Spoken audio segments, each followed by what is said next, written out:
Ce samedi était placé sous le signe du climat dans plus de 140 pays à travers le monde, de Sydney à Stockholm, en passant par Paris, Berlin ou encore Madrid.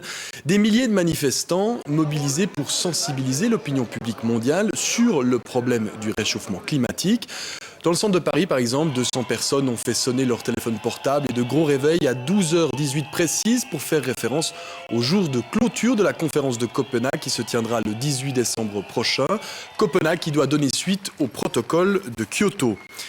Et donc à travers le monde, le chiffre 350 était sur toutes les lèvres, 350 ppm plus précisément, à savoir le nombre de particules de CO2 à atteindre pour permettre aux générations futures de profiter de la planète bleue.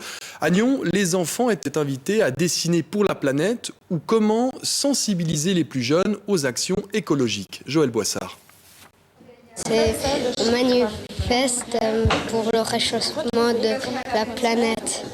C'est quelque chose de bien, le réchauffement de la planète ? Non. Dessiner contre le réchauffement, à leur échelle, à leur manière, ces enfants sont venus dire qu'ils se sentent concernés par le phénomène. Ils cernent déjà très bien les contours du problème ainsi que les conséquences.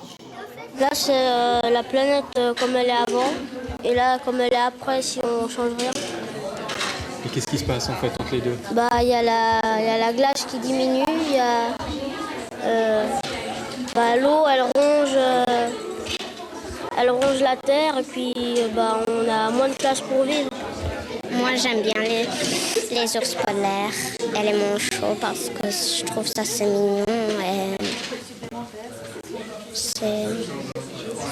c'est très mignon et je trouve que ça c'est triste qu'ils sont en train de disparaître. Certains dessinent l'emblème de l'action mondiale à laquelle ils participent aujourd'hui. 350, comme le taux maximum de particules par million de CO2 acceptable selon les climatologues. Une manifestation qui veut aller plus loin que la seule sensibilisation.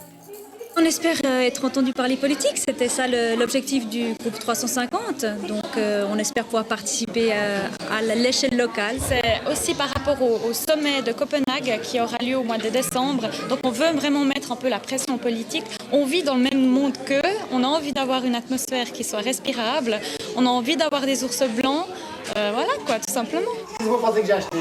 Une nouvelle voiture. Une nouvelle voiture, regardez comme elle est belle. Oh, mais je suis bien Sensibilisation, éducation, jeux, marches, symboles, des milliers d'actions comme celle-ci ont eu lieu aujourd'hui partout dans le monde, toutes avec le même espoir que le message soit entendu. Philippe Roch, bonsoir, vous êtes en direct de Crassier. Alors, sensibiliser les enfants, on le voit, c'est relativement facile.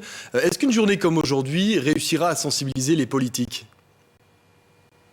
Alors réussira, je ne sais pas, mais elle est absolument indispensable, c'est très réjouissant, il y a beaucoup d'enthousiasme dans ces manifestations et en démocratie, les politiciens, finalement, ils suivent l'opinion publique, donc il est très très important d'exprimer son souci par rapport au changement climatique, sa volonté d'agir et son attente finalement des politiques qu'ils prennent des décisions à Copenhague. Pourtant, ce souci écologique, il semble être général, les gens acceptent ce principe. Alors comment expliquer qu'il n'y a pas plus d'action ? Alors, il y a des contradictions dans notre société. On a d'une part une société qui est toujours dans une idéologie de croissance, de consommation. Vous avez vu avec la dernière crise, dès le moment où on consomme un tout petit peu moins, tout le monde s'affole. Donc, il y a cette idéologie de la croissance et de la consommation. Et de l'autre côté, le sentiment de plus en plus clair que nous vivons dans un monde limité et que par conséquent, il faut limiter notamment nos émissions de CO2, mais aussi la destruction de la nature, etc. Et alors, il y a une contradiction fondamentale. Et pour en sortir, il faut vraiment créer un leadership des politiques et ce leadership ne viendra qu'à travers une pression populaire très forte.